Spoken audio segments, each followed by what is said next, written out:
Imagine standing in front of a canvas so large it feels like you're falling into a dream. Water, light, and color swirl together until you can't tell where reality ends and reflection begins. I'm your host from Art Explained Simply and Quickly, and today we're diving into Claude Monet's revolutionary Water Lilies series, perhaps the most ambitious artistic project ever undertaken.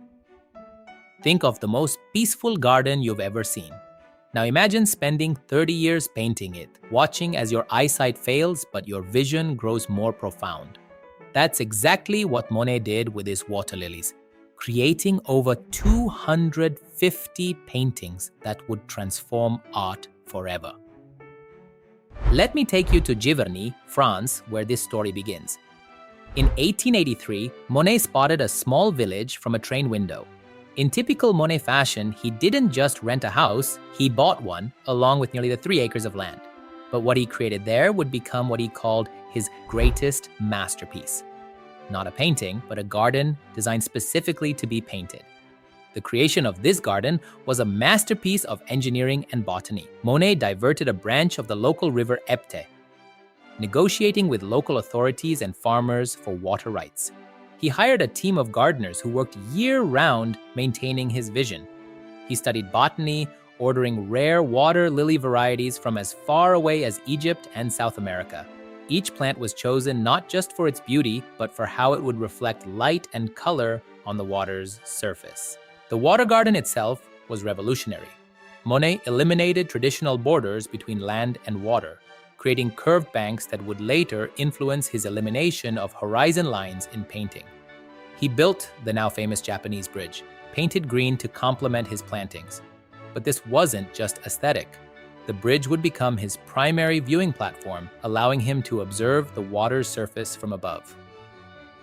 Look at any water lilies painting. You'll see sky, clouds, trees, and flowers, all reflected and transformed by the constantly moving water. But where is the horizon line? That's the revolutionary part. There isn't one.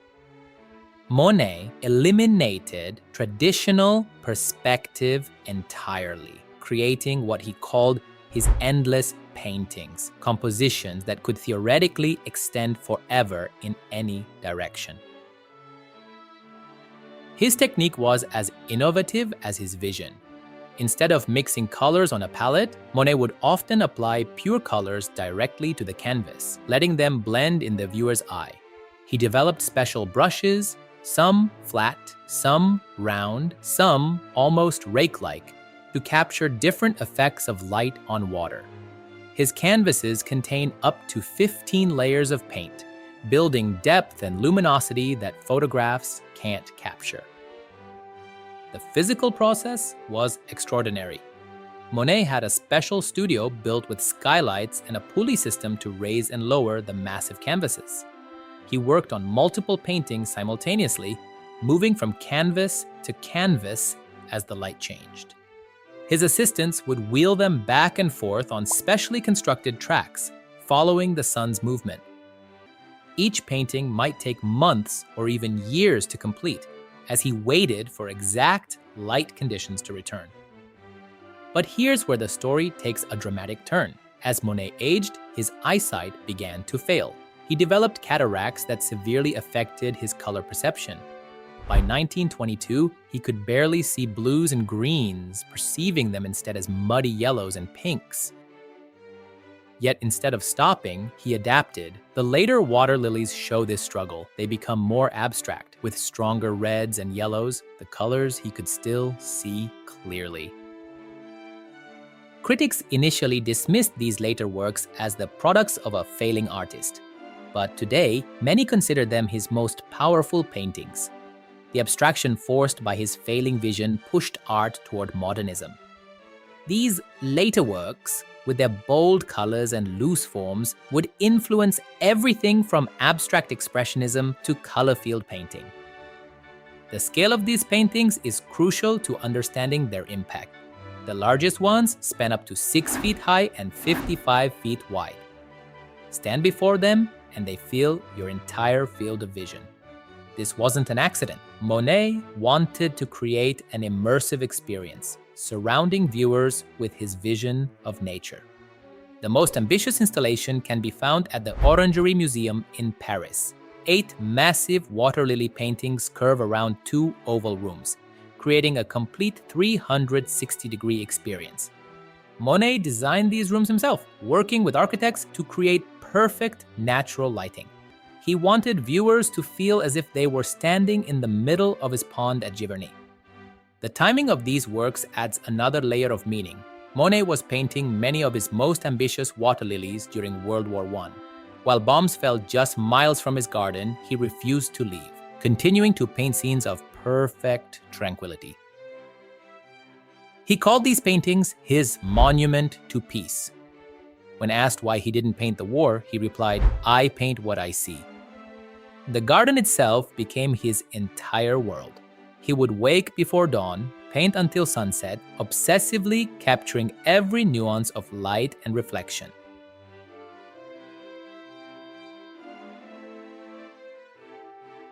His gardeners maintained the water garden with scientific precision. Each plant placed exactly where Monet wanted it for his compositions. The water level was carefully controlled to create the perfect reflective surface. Let's talk about those water lilies themselves. Monet chose specific varieties for their colors and how they caught the light. Some opened in the morning, others in the afternoon, creating an ever-changing palette throughout the day. He became so obsessed with capturing these changes that he would sometimes work on up to 8 canvases simultaneously. The reflections in these paintings are masterpieces of observation. Look at how Monet captures not just what's reflected, but how the water itself affects the reflection. Ripples distort the images, wind creates patterns, depths change colors. Sometimes it's impossible to tell what's real and what's reflection, and that's exactly the point. These paintings challenge our assumptions about reality and perception. What's particularly fascinating is how these paintings change depending on where you stand.